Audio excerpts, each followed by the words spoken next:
So hey guys, hello everyone. I'm Vicky. Welcome again. So now we are going to start our main topic, that is a processor design from scratch. Okay.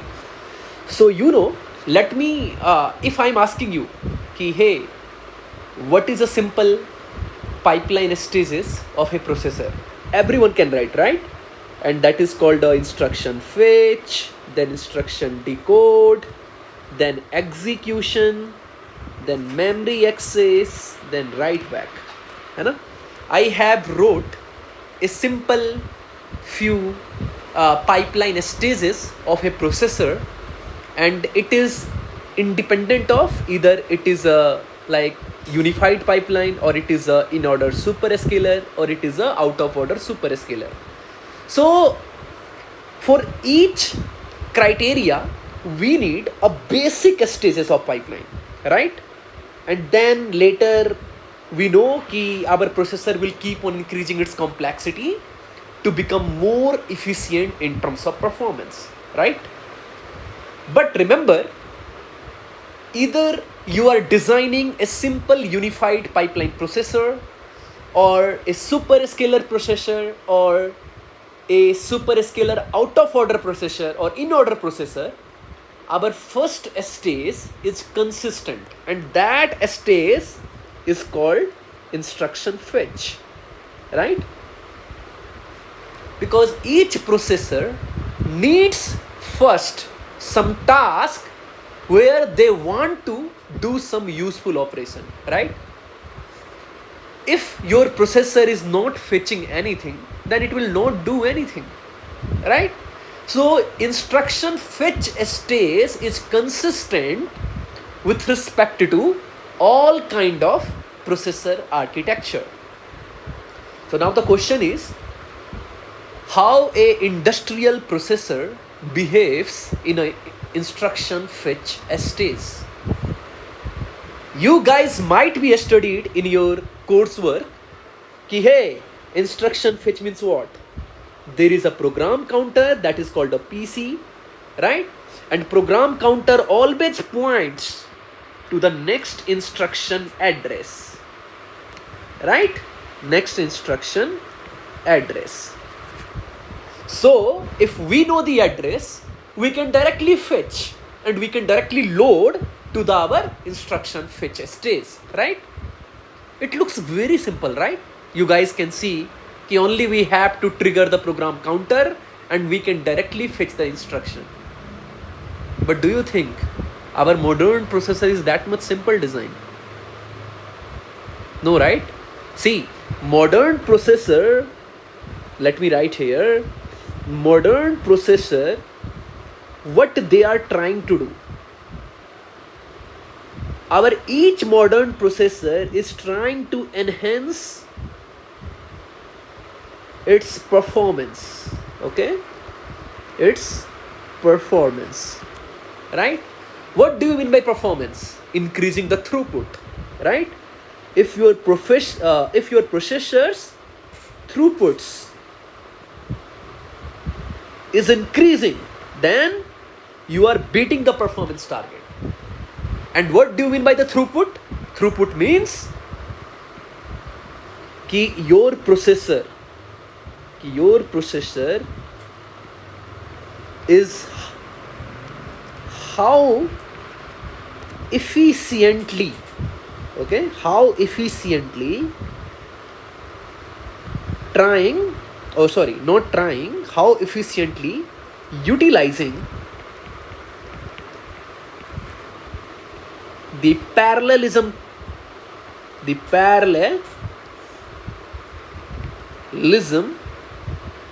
scenarios, right? That's all. So if your processor's throughput is increasing, it means your processor architecture is so much perfect in terms of parallelism, they are able to fetch lots of useful instruction, so that our later stages will be busy, okay, and keep on doing its useful operations, right? Because nothing is stalled. every stages are busy, they are doing some useful task, and if you are expensing your power, and that power is working towards performing some useful task, not like you are sitting idle and you are losing your power, right? So like modern processor is trying to go to beat its throughput target project by project, generation by generation, right? So the final target will be only in future how we can efficiently design our architecture that will save, or that will give us a great amount of throughput. Okay, and if we will able to achieve that, then definitely we did our job greatly. Okay, so but now the thing says how to increase throughput, as I wrote there the term parallelism. Okay, so we have to bring the parallelism concept up very well in our architecture. Okay, but okay, right now leave about the parallelism, just we'll take care of it later. But tell me if we are not even thinking about parallelism, then also just program counter is sufficient for a processor wise to fetch an instruction? Answer is no. Answer is no, not at all. Okay, it's not like program counter will give a address and we will directly fetch it. So let me list it down, the how many things are involved in a modern processor to fetch a simple instructions. Okay, now tell me first of all where the instruction sits. Okay, where the instruction sits. Okay, where? You know, right? In our processors or a complete compute system, we have instruction memory and data memory, right? So we have an instruction RAM, we have a data RAM, right? As you know, like different generation of architecture keeps on coming, it means number of instruction keeps on increasing. So you can't store all the instruction now in a simple only instruction caches, right? You will need a big chunk of a RAM environment. There you can store a chunk of instructions which is getting supported by your processors, right? Processors ISA. So we have a separate instruction RAM, we have a separate data RAM, right? But always we will fetch from the RAM? No, answer is no. We can't fetch instruction directly from the instruction RAM. So if we can't fetch directly from the instruction RAM, then we need a series of memory hierarchy implementation, right? We need a memory hierarchy implementation, right? Implementation. What I mean by the memory hierarchy implementation? It means we'll implement a line of caches. We can't fetch directly instruction from the instruction RAM because it is very slow. Instruction RAM is very slow. So we'll implement a line of caches, right? It's like here we have a instruction RAM. We'll be having a L2 cache, L1 cache, L2 cache, L1 cache, and then our fetching data. So our processor is always going to talk to the caches, not directly to the RAM. Why? Because RAM is very slow, right? RAM is very slow and caches are fast, right?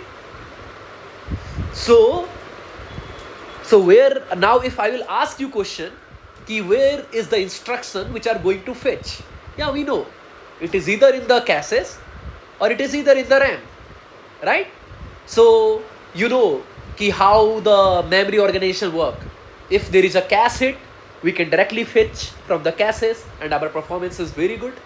If we have a cache miss, then we'll go to the RAM, we'll bring lots of chunk into caches so that from the next time we'll keep on hitting the caches so that our performance, our processor performance will not get reduced, right? So the first thing we have to understand कि we need instruction caches. Okay, instruction cache, line of instruction cache implementation. Yeah, nice. Now the things are कि it is fine, that is the only thing required. No, not at all, man. Now what is the other thing? See, a program counter really gives a proper address to you कि hey, this is an address. You remember na कि we have a lots of a bigger, if you will talk about a bigger environment, if this is a bigger subsystem or some compute subsystem, right?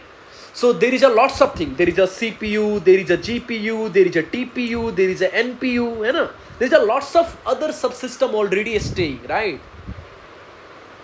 And the software, it generates an address, is it really equivalent to your hardware implemented address? No, not at all. Remember, not at all. Actually, from programmer don't know. Programmer have not at all the knowledge ki how your like memory is implemented or memory blocks are implemented inside your device, right? So from the program you always gets a linear address. What do you mean by the linear address? Linear address also called as the virtual address. Okay? Linear address is also called as a virtual address. So whenever a programmer sends a address, like here programmer means a software. It can be compiler also, right? Compiler generates instructions and then you get ki haan, this should be the instruction address. But that instruction address is not at all a physical address in terms of your implementation, memory implementation. It is simple a linear address. That is called a virtual address. So if you are getting a direct information ki hey, this is the address and you fetch the data and you got to know hey, this address doesn't even exist because this is a virtual address. So what you have to do now? You need a translation. What do you need? You need a translation. What I mean by the translation means changing from one thing to another thing, right? So what we are trying to change here? We want to change a linear address and which is a virtual address also. Whenever I will talk about the linear address, that is a virtual address, remember. Okay? So we are going to change this address to the physical address. Okay? And how we can do it?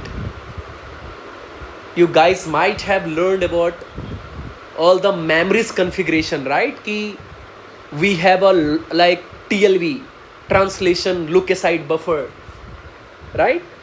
TLB. Then if TLB is hitted, then in the translation look aside buffer, we always stores ki each conversion, like each virtual address to physical address conversion, we stores in the TLB. We have idea. So if we have a TLB hit, we can directly get the physical address, right? If we have a TLB miss, means if some linear address is unavailable in the TLB, then what we have to do? We have to go. So one thing, if we have a TLB hit, we directly got it from here. If we have a TLB miss, then we have to go for the page table walk, right? What is the page table walk?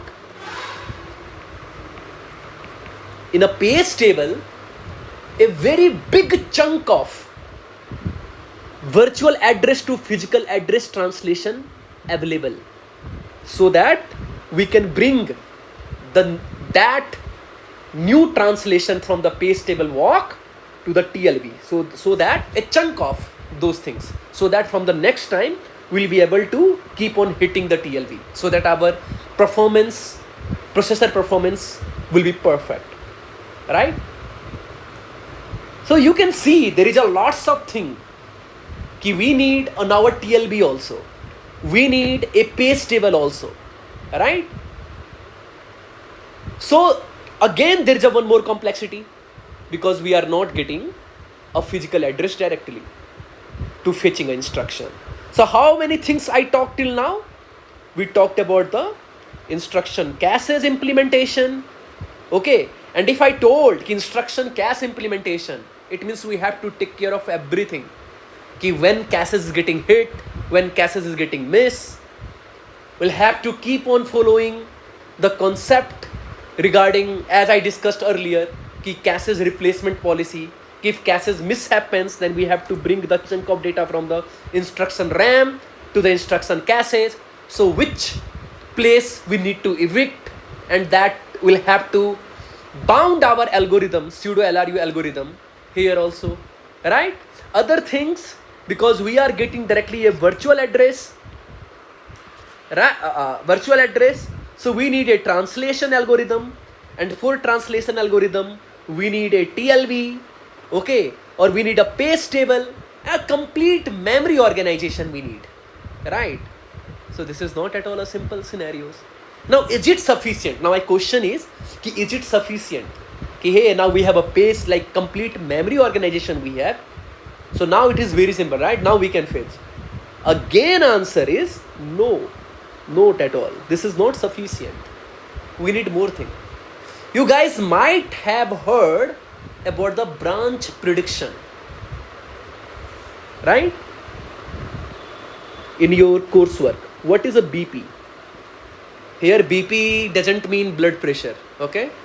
You guys should be knowing BP means a branch prediction. Because instruction comes like a different kind of instruction. Sometimes it is a simple load store instruction. Sometimes it is a some simple ALU. There are lots of instruction, right?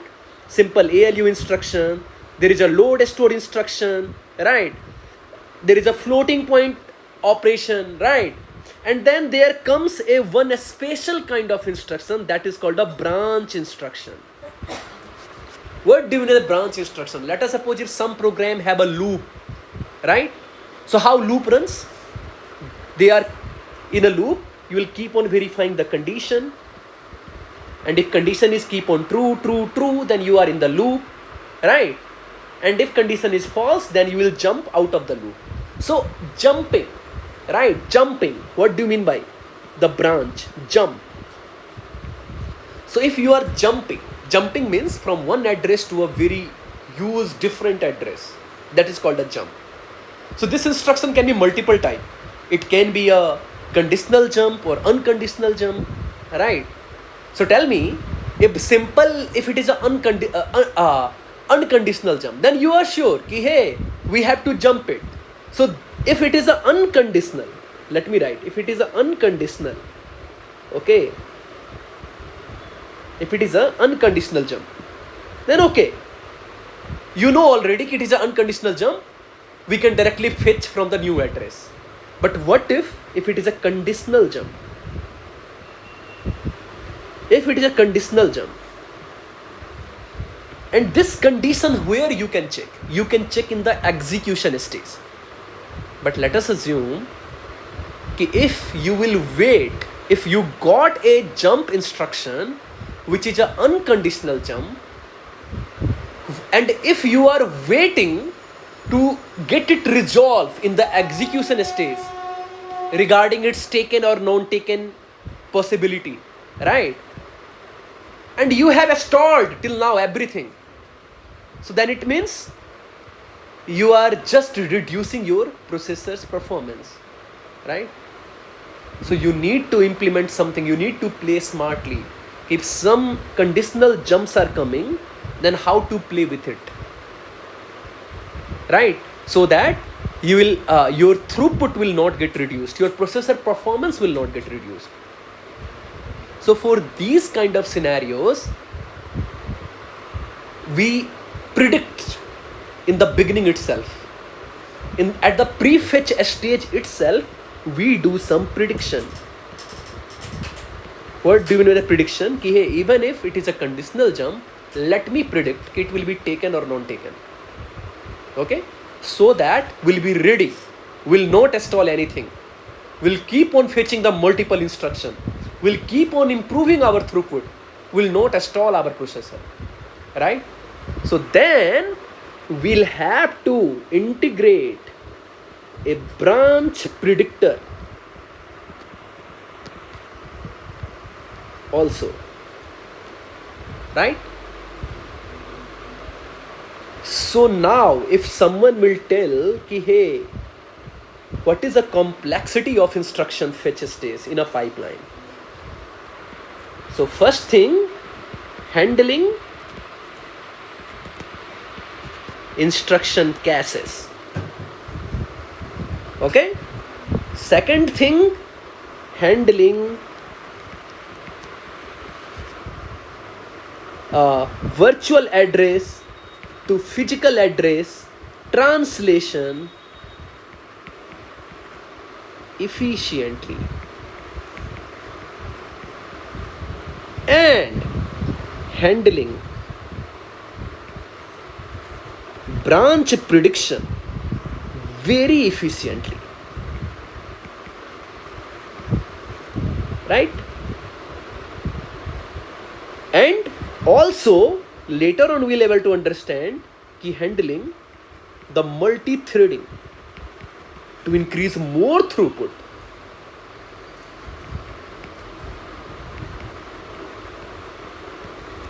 Yeah, multi-threading. So there is a lots of chunk of task need to be done in the instruction fetch. So instruction fetch is a pipeline element in a processor pipeline's stages. But instruction fetch itself contains a lots of pipeline implementation. There will be a series of pipeline kind of architecture you have to write or design to fetch a instruction from the instruction memory to a processor. So that's all, guys. So in this lecture I just wanted to give a brief idea ki how instruction fetch is a very complex stage in our CPU pipeline design, right? So in the next lecture I'm going to explain and I'm going to design a instruction fetch pipeline system. I will handle each and everything whatever I wrote here, the complexity. Okay? And I will design our microarchitecture regarding a single stage which is called our instruction fetch. So how a instruction fetch manages a lots of a smaller bunch of pipeline stages to just fetch a instruction from the instruction RAM. So just stay tuned. In the next session I will bring a microarchitecture implementation of a instruction fetch stage.